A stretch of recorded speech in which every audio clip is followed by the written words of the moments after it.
I guess we're live. Yeah, we're live. So I'm gonna wait couple seconds because sends a notice out like, hey, what's going on? So what is this? You streaming dashboard. Oh, check. Oh, check. That's kind of interesting. I'll click it now. I might regret that later. I'll regret that later. Hey, it's Louis Porter Jr. and you're watching Transparency. Excuse me. Geez, cut something in the throat. You're watching Transparency Agenda Daily.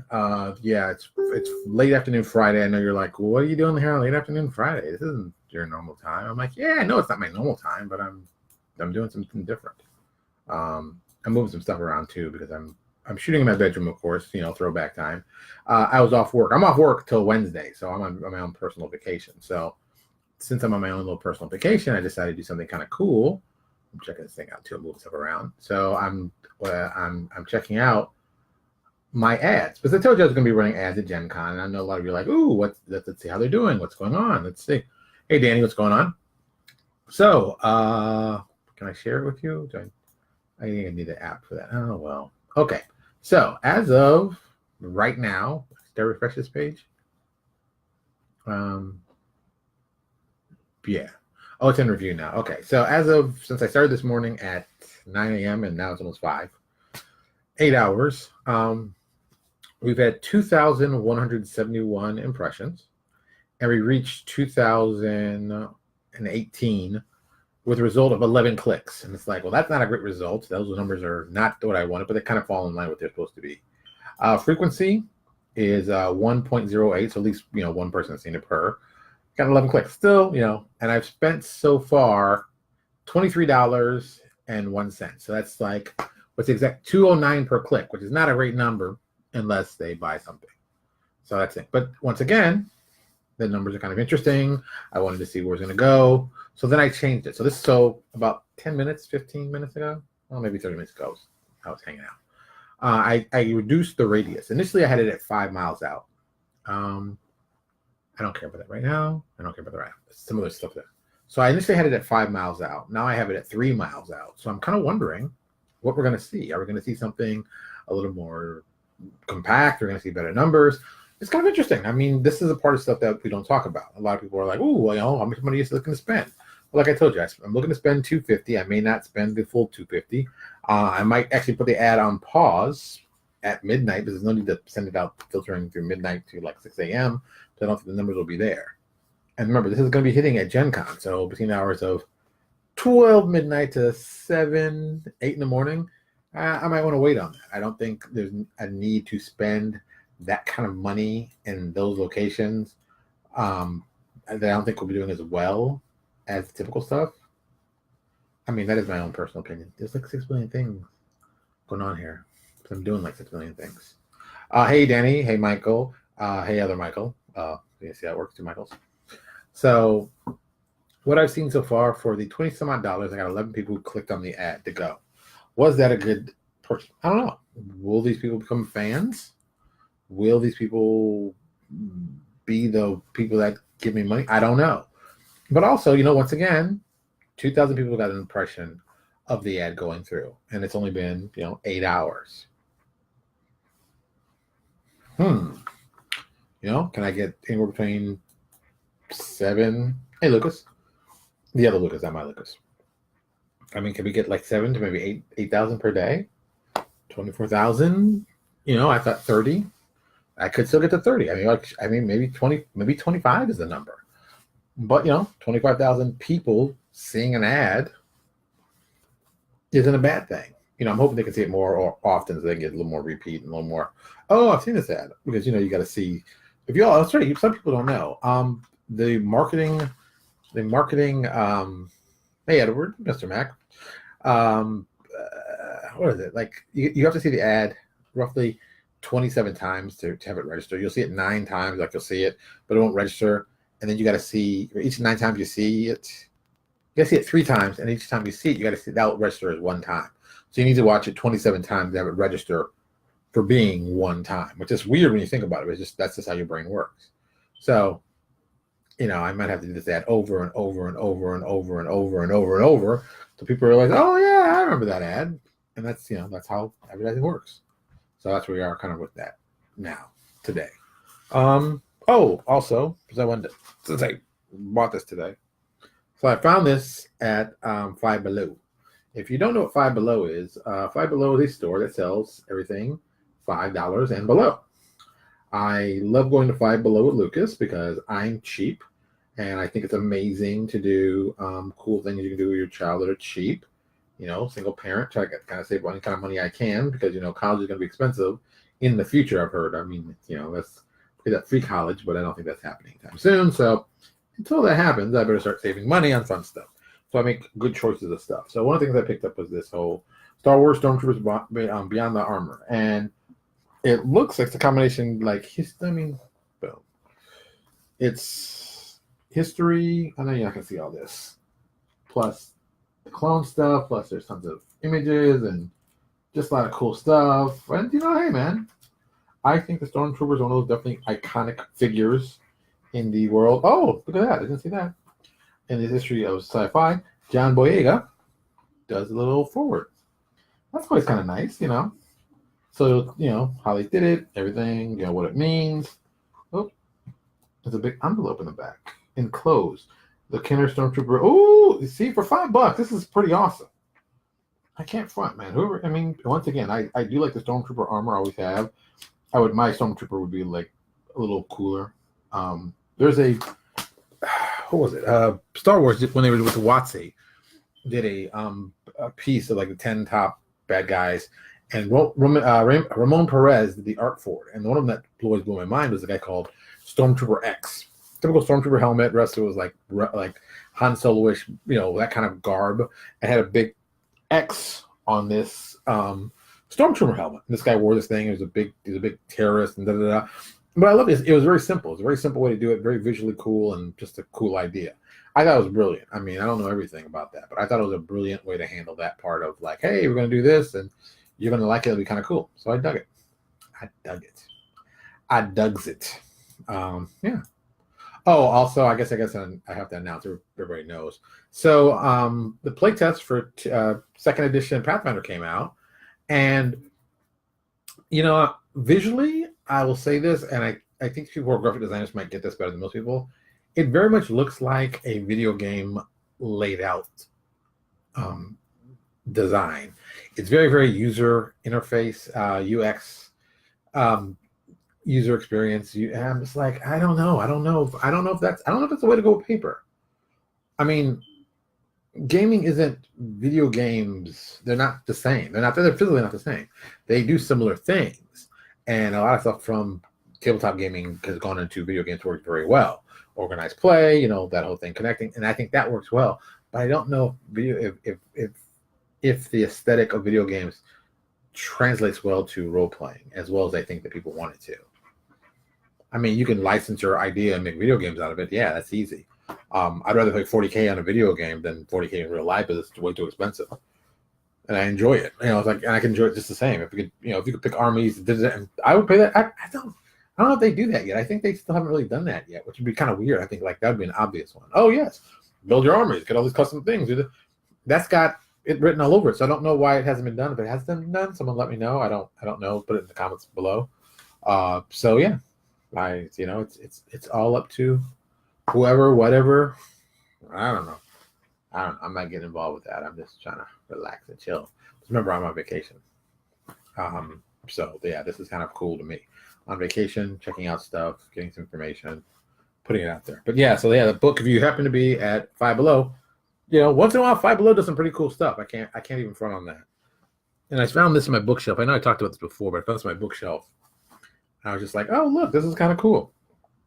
And then this Archie Digest, $7 for all these comic books. How many books did I get here? I think it's like 7 or 8. That's old Kirby. That's old Kirby. That's Keith Ballard. That's Guardians of the Galaxy. Spider-Man Team Up, which was probably garbage, but it looks like it's garbage. Thor looks like it's garbage. What else I got in here? Some more good art though. Nice art, but still kind of garbage. The stuff from the cartoons. So, you know, they're kind of doing a little stuff. Is player communication more concise?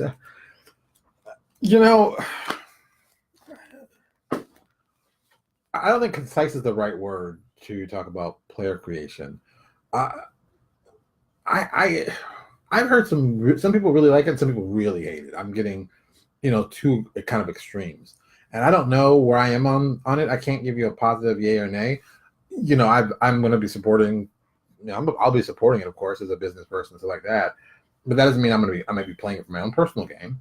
That's the way to look at it. Because I think certain things are cool. This is a good idea. This is a good idea. I don't think this is a good idea. It's always that. It's always that kind of that's the kind of cool thing. And it's kind of cool that they actually let you play test it. If you're a fan of it, you can buy the book or you can get the PDF for free and let you play test it for a year to see if you like it. But they might change stuff. It may be like, we don't like this. We don't like this at all. This might be stuff that goes in there, might be the first iteration of something they tried out they're not 100% sure on. And they want to see what the fan base thought.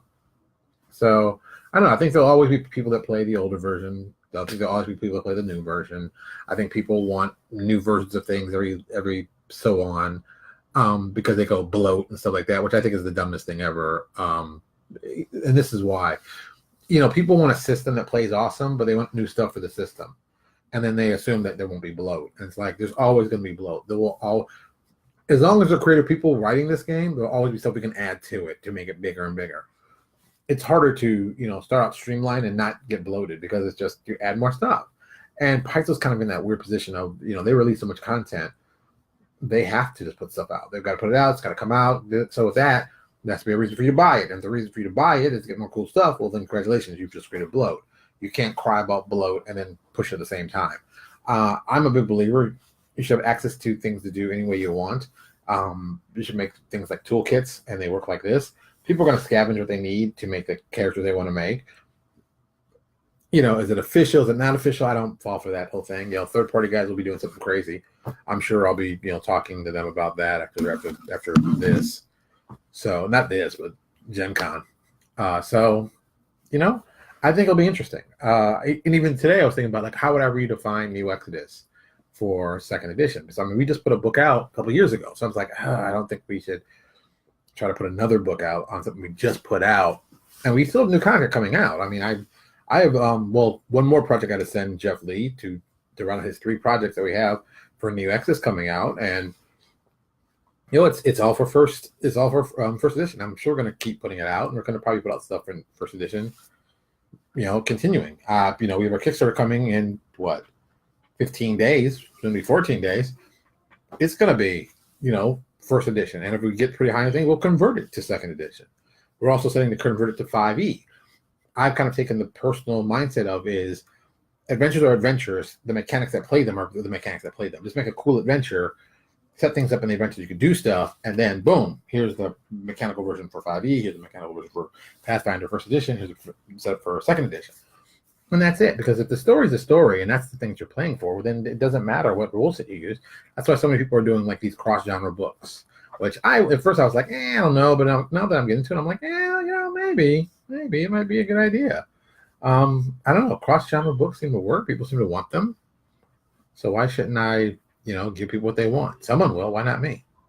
I've got some bills to pay. I'd like to do that. I think it's some money in there. I think that money would be good in my pocket. I got bills to pay. So yeah. Oh, and here's a question. I'm going to ask this. So the new Eberron game came out, and I saw somebody made a product for Eberron on Dungeon Masters Guild. But I for some reason in my head, I'm just going to say this is in my head. I don't know if this is true or not. So if anybody can answer this, I'll be greatly appreciative.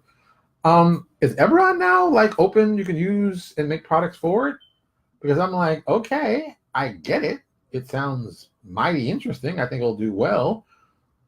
But if it is, I want to know more about it. I'm like, yes. We'll see. Here's one. Here's a guy who put out a thing called Masterminds of Sharn, which looks like it's made for. See the dress is kind of. I think he might have stolen that. The dress looks very, very Eberron-esque. So I don't know who wrote this. Does anybody know who wrote this? No, Troy Taylor. I don't know Troy Taylor. Let me see. It's like a community one. So. Like I said, I don't know exactly if it is. Troy's done a lot of stuff. Oh, and Troy's also used some of my art. Troy, I like this choices you've made. Me. He uses my art. He's used some of Eric Lofgren. Some more of my art. All right, so he's a guy who's done some stuff. Stock map. Let me see how bad these stock maps are. See, I did that. See how bad these are. Because I know that you should be doing big stock. He did stock maps of. Dude, you gotta pick a location. None of this opening room stuff. Ugh. Beneath background keeps a map quote collection. I mean, he's been selling. I can tell he's been selling. But once again, he's selling on DM's Guild. So I'm like, what is the point of that? You're not going to make the money off that if they take 50%. Yes, I'm very much against the 50% they take. I think that's too much. I get why they take 50%, but I still think it's too much. That's a lot of money. 50% is 50%. That's a cut. It's a nice piece. Oh, okay. So yeah, so this guy, he's done some stuff. He's got 31 books, so he's legitimate. So now I'm wondering, it's like, is Eberron something I can do? Because if it is, don't get me wrong, if Eberron is something I can do, I've got some cool ideas for Eberron. It's listed in here, so let me see how many people have done stuff for it yet.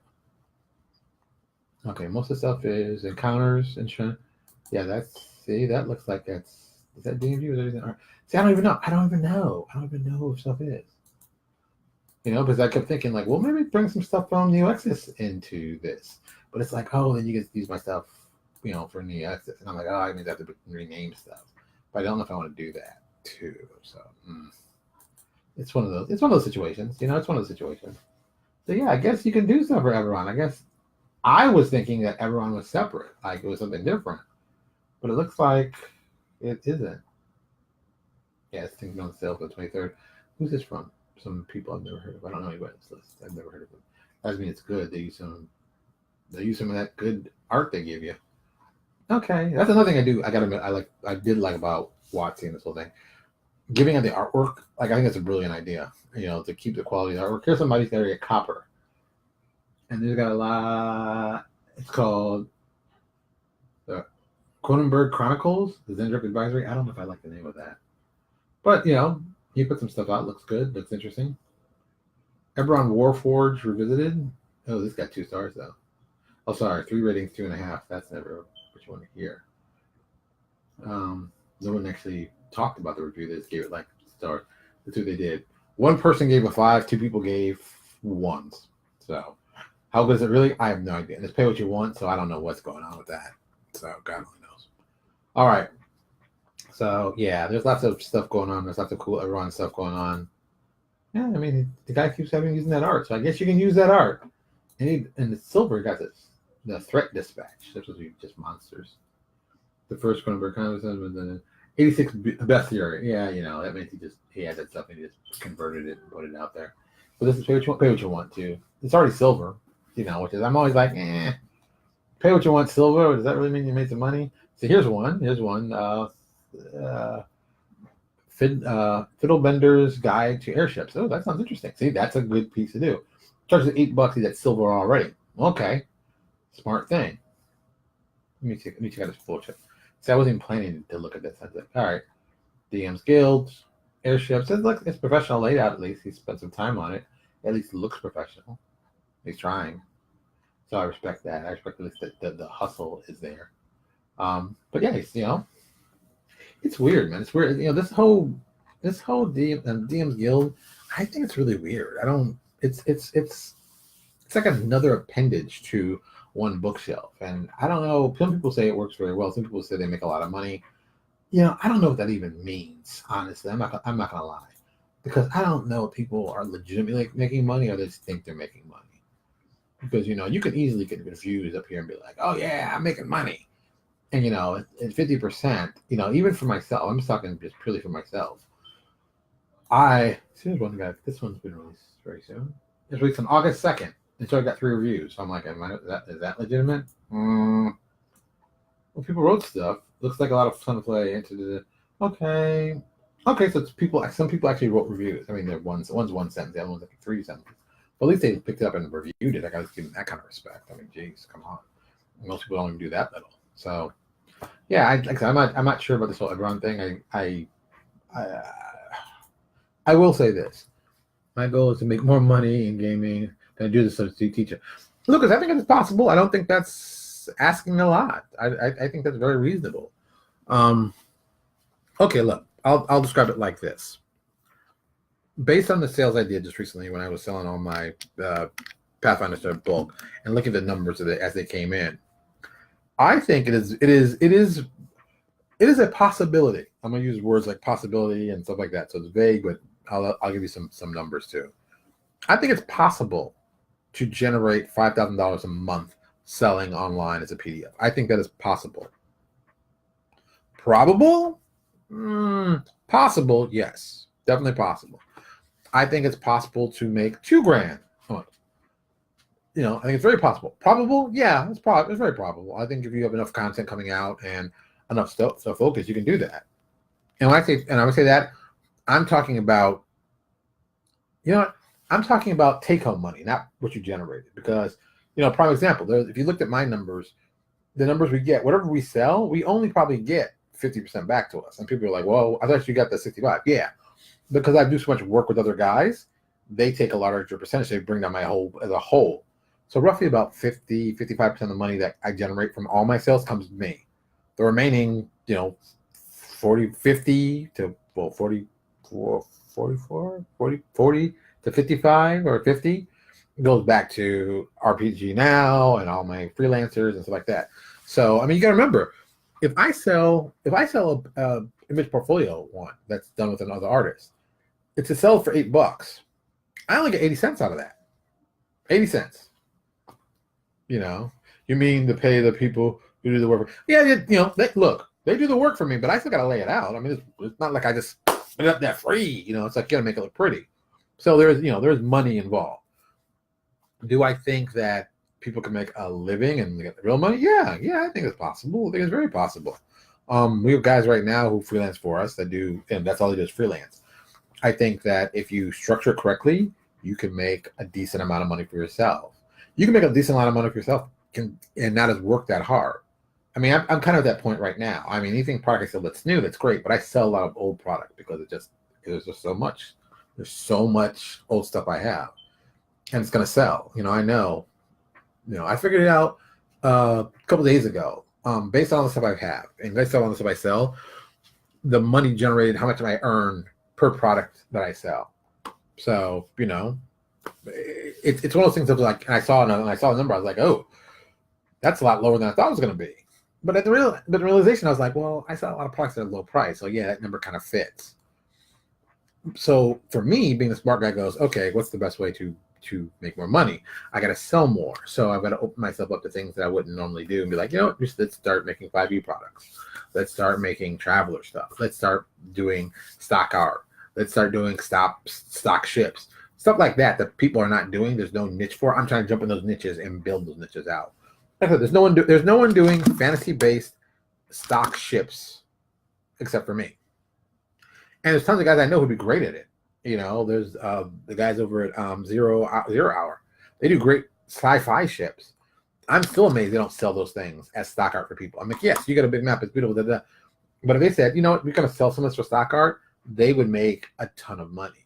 Because some of the stuff's just cool to have. If I was them, I'd have the versions of things you do. You do the cheap low verts. Like say if you do this is how we do it. If you're wondering, this is how we do it. I devise three types of versions of the same ship. The first ship would be this basic stock ship. It would have 1 or 2 levels. That's it. This is the ship. This is the one we're going to sell as stock art. It's out there to let people get interested to see, but it's not a big thing. The second one would be a custom version of that one. You still get the original pieces. Yes, you have them here. You can have them sell and you can use them. But there's other tons of maps in here for cool stuff you can only get. And this is more for players and stuff like that. The third version, I think I would do a full-blown, here's the ship, here's a custom variant, and here's the enemy version of it. You put those three together, you can sell that one and the first one. So the first one, the 2 ships, you sell that for, let's make some real money. Let's say it's $10. We get 2 ships, $10. You're going to sell it. You're going to use it and stuff. The last one that has the 3 different versions, you're probably going to be 6. That was going to be $29.99. These 2 are going to be, you're going to get the cheap version. People will be like, oh, okay, I get $9. But if I spend $15 more, I get this one awesome thing. But some people don't have the $30 to spend. They only got the $10, so you want to get them. The guys in the middle, I might not even sell it stock art. I might just sell it as I don't know. That part you could do a low level one. You could make it $15, $20, and do the whole $9.99, $19.99, $20.99, and variations of it. And that's a thing. And you as the creator, you only got to build this, and you're just stripping down to make smaller versions. So that's a good financial setup for you. But you're going to sell only X amount of which ones, and kind of will happen is that people will purchase either the high end or the low end. The middle one will suffer because it's a question of I have $22. Do I want to buy the middle one, or do I want to wait to get $10 more to get so I can get the high one? Well, you might wait to get $10 more to the high one, so the middle one will suffer. If you only have $11, and it's like, well, then I'll get the lower one, and the lower one's cheap. It's only two. I would maybe $9. What did I put ours at? Because I don't even know this. See, this is other thing that happen. You forget what you put stuff for. Sock Armada, and I think I did. No, damn it. Oh, it still came through, even with a misspelling. Awesome. Like we did the deck ship plans. We did $19.99. I think you get like 8 or 9 of them. And then that's right. So we did. This is why I messed up.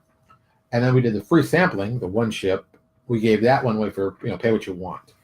And even as a pay what you want, that did pretty well for us. Because once again, they're boats from that other one. It's like one boat from another set. Put it here, try it out, take it, enjoy it. It's a small boat, and you can only do so much with it. And people who pick it up are like, okay, great. I got their email address, which is the other thing I want to do. And on top of that, you've only got one ship. It's only 3 It's only 3 pages, so it's got one ship. And if you use one ship in a thing, that's great. You can use the ship over and over and over, but you still got to quote some stuff. You guys still got to put stuff in there. So you keep using the same image over and over. Eventually, you'll be like, okay, I'll crack down. I'll buy some more stuff, and they do. And like right now, we're working on 2 more ships, 2 different types of ships. We'll probably have another big one together for $29. We'll do like maybe one ship. I don't know, probably because we're doing so I can tell you all this. We're going to be doing an orc ship and an elf ship. The orc ship I know he's already worked on. There's going to be 3 of them. The elf ship is going to be 3 of them. He started doing the orc one, so I think that's going to be really, really cool. I think the elf one will be the hot seller because it's elf. But most likely we're going to give away the orc one because people will try it out. We've already given away one cool already normal ship, and now you have an enemy ship that's free. We'll give it to you with the the free version or the setup version. We're going to probably do it this way. We'll probably do the one orc one for free. We'll sell each one of the ones, elven or orc, for the 3 cents. What did I put for this one? Let's say 9. Let's say $10.99 for each of the sets. Boom. Or you can buy them all in one big set, which would be a bundle, but I might do a bundle. Maybe I'll just do a bundle. That'd be easier that way. As a thought. And put the bundle up for $19.99. So you get all that. Well, people, but just think, this isn't the only book. Sorry, I'm writing Lucas's question. I should read it. This would be great for people who still play Warcraft. Yes, but here's the other part. What we want to do a dwarf one. So who are the opposites to dwarves? Well, those would be giants. Larger ship, larger stuff, bigger stuff. Oh wow, so you got to think, and then you want to do well, let's figure some other races that are pretty interesting. People might want to be or want to see, like gnolls, or kobolds, or goblins. There's a goblin ship. I'm going to sell a ton of those. They're like, oh, goblin, that's got to be crazy. Pathfinder fans, D&D fans. See, now we're transcending, the rule set. I'm providing you with maps that you can use. And the best thing about our maps is that you can also put them for a virtual tabletop. So it's like, I want to do a thing with a huge boat. Well, we've got a huge boat, Yeah, but think about it, Lucas. They're not going to be, if they're going to have large ships. They're going to have huge ships that are bigger than most things. Look at that. When I think of my head of giants, I'm thinking of the giant from Game of Thrones. A whole race of giants are going to have huge ships, just relative to their size. So I think their ships would be awesome. Like their ship's probably like 5 times bigger, 6 times bigger than the regular ship. So it's kind of that kind of thing. I think it'd be awesome. Plus a dwarven ship. My idea of a dwarven ship is going to be more like more armor, more steel, more that kind of Minotaur and the Monitor and the Civil War, United States, 2 ships, steam. Jesus, I can't think of it now. The Monitor and something else. I can't remember. I'll get it in a second. That's all right. But yeah, so we're gonna be doing that kind of stuff. I think we can keep finding, like, of course, we're gonna do a dark elf ship. We're gonna have to do a mind flayer, wink, wink ship. I wonder if we could call it mind flayer. No, because you got to sell it. They say, yeah, we can't call it mind flayer. Fennec Scourge, yeah, that's what we call it. But whatever. We can do those variations, and we can keep going and seeing how it does. And we can keep, and this stock art will sell forever. A lot of my stock art is 17, 18 years old, anybody can pick it up. $8. Got $8, you can get some good black and white art. Boom, you're done. And that's how you start. You get some real money, you get some real stuff. You know, I want to do pirates. Well, you're gonna need some boats. You got any boats? Well, no. Well, here, I can buy our boats here. You get a bunch of boats. You can use it for your art. Oh, I don't have to pay $200, $300. Nope, we got art right here. It costs you $25. It's just that simple. It's just that simple. All right. It's 5 o'clock. I'm gonna go drink my iced tea and then make our ordering for pizza. And then I'm gonna sit down and kick some more ideas around. Yeah, like here are my ideas for when I initially was gonna do the Kickstarter and some stuff I had planned. But that's been changed. Well, this is actually kind of close to what it was. Yeah, pretty close. Yeah. So that's going to be in 2 weeks. Don't forget that it's going to be in 2 weeks. So we're going to be doing the live digital party, which is the release party, which I think is very kind of cool. It's going to be myself. I know that Jeff Lee is going to be there. I know that George Lucky Williams is going to be there. Michael McCarthy may or may not be there due to time. Eric Scott DeBee, who does Our Fiction, is going to be on there. So I think we're just going to talk about a lot of fun stuff. I might get some friends, like maybe get Owen on there. Maybe I can get some other people. And we can talk. We can just have a good time just talking. So you guys can watch and be like, oh my God, what about this? And be like, yeah, that's how you do that. Because that's the important stuff. I mean, when I kick these ideas around, I'm usually by myself. I want to hear other people and stuff. We can, bang ideas across and get some cool ideas. Because that's really what we're doing here, or what I'm doing here. Is trying to open up ideas so people can kick around and say, hey, I thought about this and I tried this and I love this and I tried this and it worked out like this and we can do that kind of stuff. That's the cool part. All right, I'm getting out of here. I don't know if I'm gonna be here Monday because, like I said, I'm on vacation until Wednesday. So at least there will be a Wednesday show. There might be a Monday show depending how boring I am, and it might be at the beach. You never know. You never know. All right, everybody. Thank you so much for watching, and I'll talk to you all Wednesday. Let's not get crazy. Talk to you later. Have a good weekend. Oh, and by the way, enjoy Gen Con. I might talk about that on Wednesday or whatever. Later.